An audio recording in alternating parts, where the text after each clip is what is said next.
आज के मंत्र के पद हैं माँ प्राणाम पठो वयं माँ यज्जाल इंद्र सोमिनः माँ पतनुर्नो अरातय। पदार्थ माँ नहीं प्रगामा छोड़कर चले पतः सन्मार्ग को वयं हम लोग सत्य के मार्ग को छोड़ करके असत्य के मार्ग पर कभी ना चलें। धर्म के मार्ग को छोड़ करके अधर्म के मार्ग पर कभी ना चलें। विद्या को छोड़ करके अविद्या के मार्ग पर कभी ना चलें। ऐसा निर्देश यहाँ दिया हुआ है। जितने भी श्रेष्ठ मार्ग हैं, जितने भी श्रेष्ठ उपाय हैं, रास्ते हैं, उन पर ही हम चलते रहें, उनका ही ग्रहण करें, उससे विपरीत ना जाएं। इन सब का निषेध किया हुआ ईश्वर की तरफ से वेद में। जो लोग इससे विपरीत जाते हैं तो उनकी दशा क्या होती है, और जो इस मार्ग पर चलते हैं तो उनकी दशा क्या होती है, वो अलग से और मंत्रों में पदे पदे निर्देश किया हुआ है। और आगे बोला माँ यज्जात, यज्ञ को छोड़ करके, माँ मतलब नहीं, यज्ञ को छोड़ करके नहीं चले, और इंद्र ऐश्वर्यशाली परमेश्वर स्वामिनः ऐश्वर्य युक्त होकर, जो साथ साथ बोला है कि यज्ञ कर्म को, जितने भी श्रेष्ठ कर्म हैं उनको भी हम छोड़ करके ना चलें कि ये तो सामान्य कर्म है, प्रतिदिन करते ही हैं, इसको छोड़ करके आज रहने ही देते हैं, दूसरा कर्म कर लेते हैं आज। ऐसा यज्ञों में जितने भी यज्ञ गिनाए हुए, संध्या उपासना से लेकर के 5 यज्ञ यहाँ मुख्य निर्धारण किए हुए हैं। एक गृहस्थी के लिए और एक विद्यार्थी या ब्रह्मचारी के लिए ब्रह्म यज्ञ को विशेष रूप से विधान किया हुआ है। इनको छोड़ करके हम ना चले। साक्षात मंत्रों में निर्देश दिया हुआ, ऋग्वेद का मंत्र और अथर्ववेद 2 स्थानों पर यह मंत्र आया हुआ है। क्यों?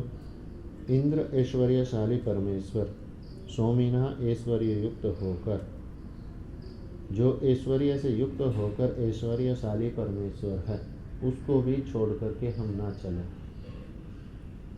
ईश्वर को भूल जाते हैं, स्वयं को ही याद रखते हैं, तो ऐसी स्थिति में भी वहाँ निषेध किया हुआ कि ऐसा कार्य भी हम ना करें। ईश्वर को नित्य प्रति स्मरण रखें, क्योंकि उसी से सारे पदार्थों का हमें दान रूप में मिला। जो पूर्व के मंत्र में आया था, सब पदार्थों का दान ईश्वर ने हाँ सब प्राणियों के लिए किया हुआ है। तो ऐसे में उसको छोड़ करके ना चलें। अगर छोड़ करके चलेंगे तो क्या होगा, तो ये कृत घनता का दोष कहलाएगा। किए गए उपकार को ना मानने का एक दोष आएगा, और दोष होने से फिर ये क्या हो जाएगा, पाप कर्म होगा।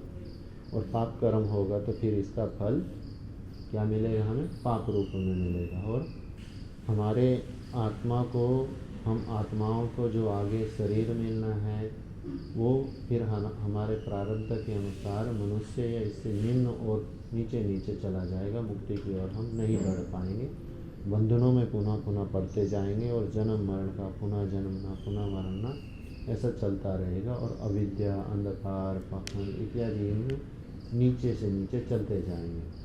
कीट पतंग होते हैं, 2-4 दिन का जीवन है, फिर मरेगा, फिर जिएंगे, फिर मरेंगे, फिर जिएंगे। उससे भी कुछ छोटे जीव हैं, उनका प्रतिदिन भी जीवन होता है, एक दिन का ही, उत्पन्न हुए और मर गए।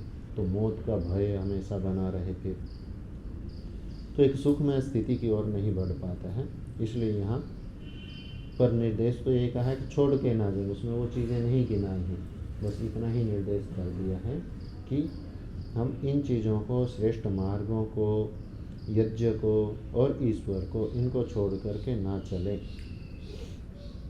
आगे बोला है माँ नहीं अंतः अंदर स्थुः ठहरे नह हमारे अरादय, आदान भाव या कंजूसी बोल सकते हैं जिसको।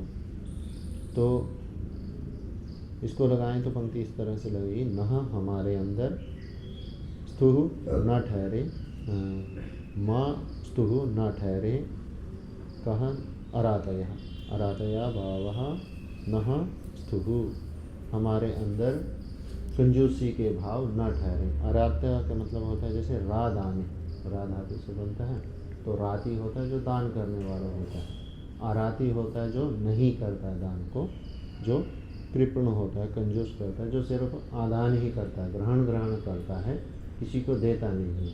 तो उसके लिए निषेध किया कि ऐसा हमारे अंदर हम ऐसे ना हो जाएं, राती ना बन जाएं, हम राती ही रहें।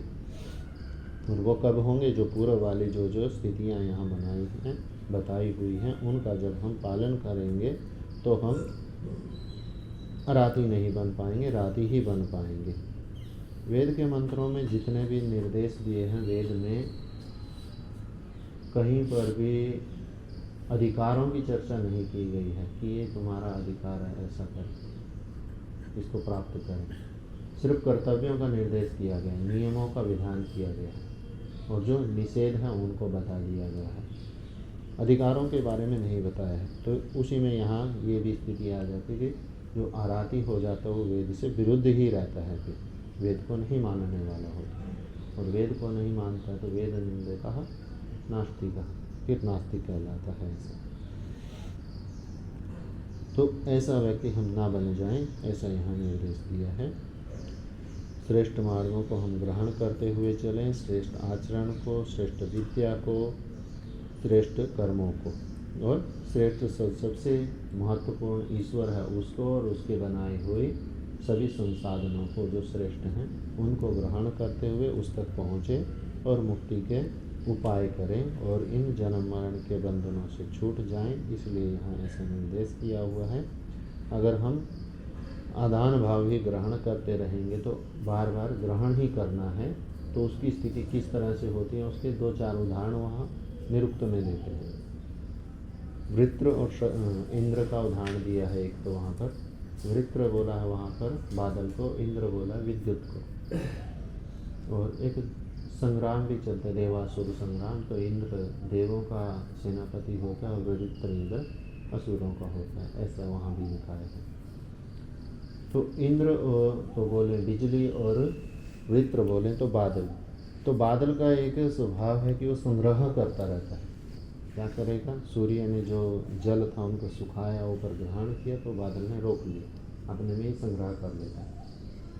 और कभी कभी ऐसी स्थिति होती है वर्षा होती नहीं है तो वो संग्रह किए रहता है, नहीं छोड़ता है। जो नहीं छोड़ता फिर उसकी स्थिति क्या होती है? इंद्र उस पर वज्र प्रभाव करता है, विद्युत का प्रभाव डालता है और वो छिन्न भिन्न हो जाता है और वर्षा हो जाती है। तो इस तरह से उसकी ये स्थिति होती है जो सिर्फ ग्रहण करने वाला होता है कि ईश्वर उस पर ऐसा प्रहार करता है कि वो छिन्न भिन्न हो जाता है, एक समय ऐसा आता है कहीं का नहीं रहता है। दूसरा और उदाहरण है, कुछ ऐसे हैं जो धन को छुपाए रखे हैं, ऐसे जिसको कालाबाजारी इत्यादि किए जाते हैं, तो उनके ऊपर भी सरकार का एक तरह से ऐसा प्रभाव पड़ता है कि किसी न किसी दिन पकड़े जाते हैं और फिर वो उच्च से निम्न स्तर पर आ जाते हैं।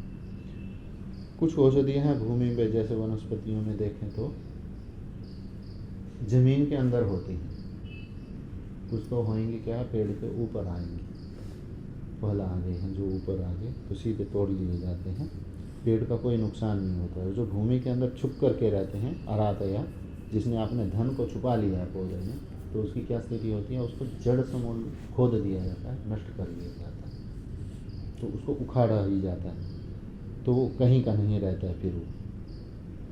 और एक है वृक्ष, जिसने अपने जो धन आया उसको फल आए हैं उनको छुपाया नहीं है, बाहर ही, तो वहाँ फल को वृक्ष को नष्ट नहीं किया जाता, फल ही उससे ग्रहण कर लिए जाते हैं। और दूसरी स्थिति यहाँ इसकी है कि जो नीचे होते हैं कंद रूप में हुए गाजर मूली इत्यादि, उनको जड़ से समूल उखाड़ दिया जाता है, ऐसे जो छुपाए रखते हैं अपने उनको आदान ही करते रहते हैं, दान की स्थिति उनमें नहीं रहती है।